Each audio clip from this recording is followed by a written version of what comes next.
today I'm going to read you the story, The Beast and the Bethany, the Needy Orphans. From page, what page?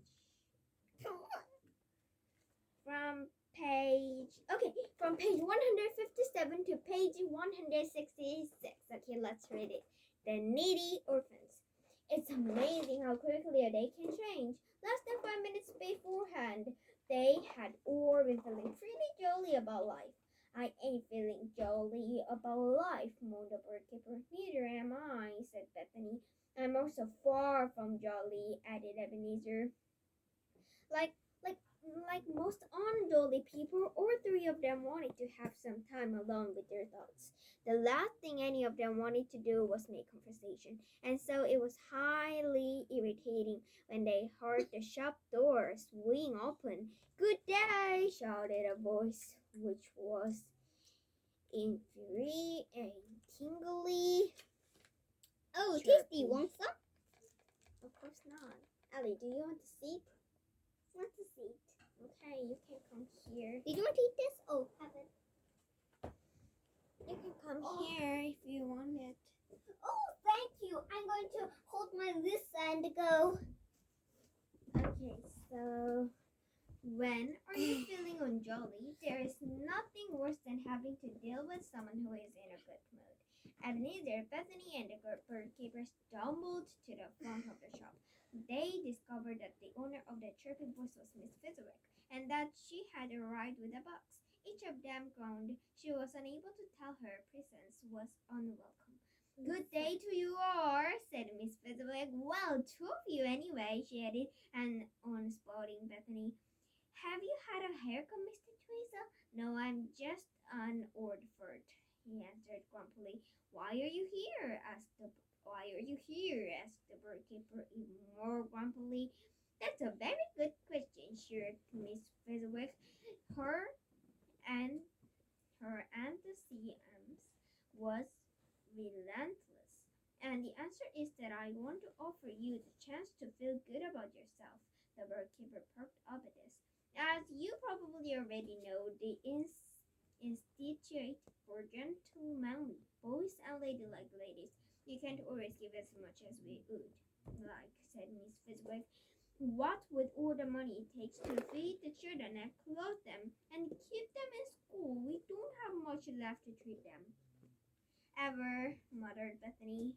Miss Fezziwig narrowed her eyes, but carried on. "Yes, well, we can't always give them the presents and rewards for good behavior which some of the diverse."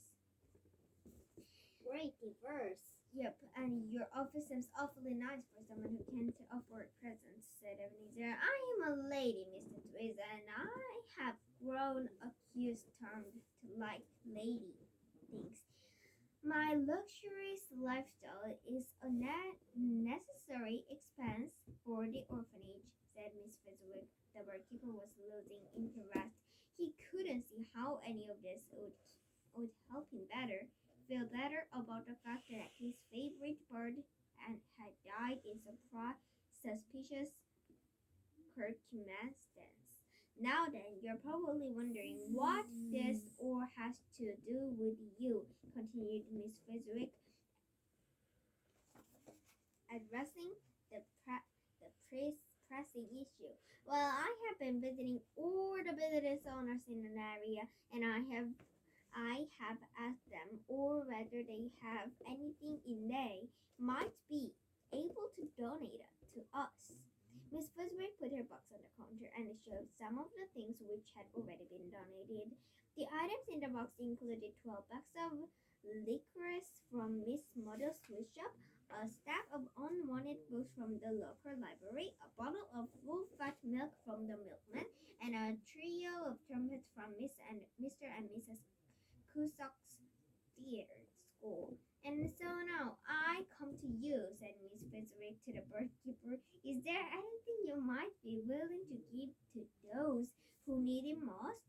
"But Miss Fezziwig, this is a bird shop," protested the birdkeeper. "The hardly matters," said Miss Fezziwig. "Surely in all your shop there must be at least one thing which you can share." this sort of request would never have usually worked with the bird keeper. He was a money-minded businessman and he was not in the habit of giving away his birds for free. However, on this day, he was suddenly struck with a wonderful idea. The bird keeper went to the back of the shop and returned a few moments later with a hot tin. He placed it in Miss Fezziwig's box and smiled. "It's all yours," he said. Miss Fezziwig's nose wrinkled as she was struck by the bird's strength.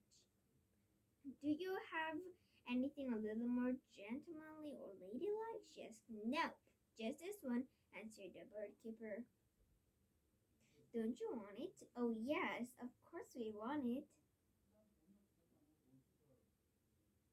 What are you doing? Oh, just telling the people that they can't listen. No, because there would be some writing things on the bottom of the video.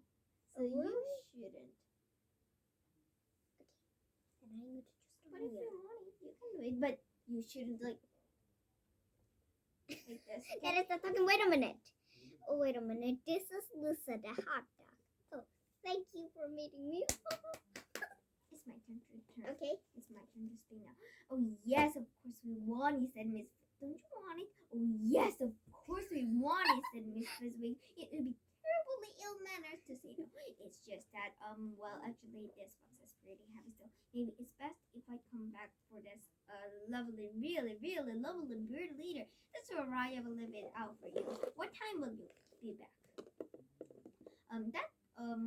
Oh, well, actually, I have a quite busy schedule, and what with the orphans and the other orphans, you should put that lovely, really, truly lovely bird back there where it came from, and I will come and collect it after I have given all these things to the children." "Great," grumbled the bird keeper. "I can't give the bird away." Ebenezer and Bethany bid a glum farewell to the bird keeper and left the shop. They reached the car and were surprised to find that Miss Fezziwig had followed them. Can we help you?" asked Ebenezer. "I thought you'd never ask," said Miss Fezziwig, jumping into the front seat. "Just so you know, I can only stay for one. The children will expect me back soon." Ebenezer took the driving seat, while Bethany climbed into the back. Still too glum to even kick the back of the Miss Fezziwig chair. "Stay for one what?" asked Ebenezer. "Cup of tea," but Miss Fezziwig, a lady, never drinks anything stronger before night time. "Right," said Ebenezer. "So you are coming back with us, are you?" "Oh, yes. Why, yes, of course. You need to help me fill my box, and then you are taking me back to the orphanage." Deciding that he didn't have a choice in the matter, he drove them back home. Miss Fezziwig ensured that there was no quiet time during the journey as she talked continuously at Ebenezer. She did this in spite of the fact that Ebenezer didn't even pretend to be interested in what she was saying. "By the way, Jeffrey's been asking after you," she said to Bethany as soon as they all got out of the car. "Although I can't think why he would want anything to do with you after all you've done to him." Bethany didn't respond. Once they were inside the house, she announced that she was going to the living room alone to read some comics. Bethany, it's actually more polite to ask whether you can read the comics. You should show some respect to Mr. Tweezer, said Miss Fezziwig. "Bug off, Miss Fezziwig," said Bethany. "I beg your pardon, Miss Fezziwig," said Miss Fezziwig. She looked to Ebenezer, expecting him to do something about it. "Bethany, show some manners to our guests, shouts aside Ebenezer. "Fine, then," said Bethany. She was over to Miss Fezziwig and looked her straight in the eyes. "Bug off, Miss Fezziwig, please." Bethany left the living room, and Ebenezer headed for the kitchen. First of the end. Ebenezer. No, it's Miss Fezziwig. It's not Ebenezer. Everyone, look, this is Miss Fezziwig, not Ebenezer. You should remember it, Ellie. You too. And you too, Lisa. She's actually just just 5 years old. Yep, and Miss Fezzik was left speechless and gasping like a goldfish. Which tea? shouted Ebenezer. Earl Grey, Darjeeling, peppermint, bakewell tart, green, white, purple, or a honeyed lemon? Yes, said Miss Fezzik. Ebenezer charged. He filled with a mug with tea bags from all the various boxes. Meanwhile, Miss Fezzik took a long look around.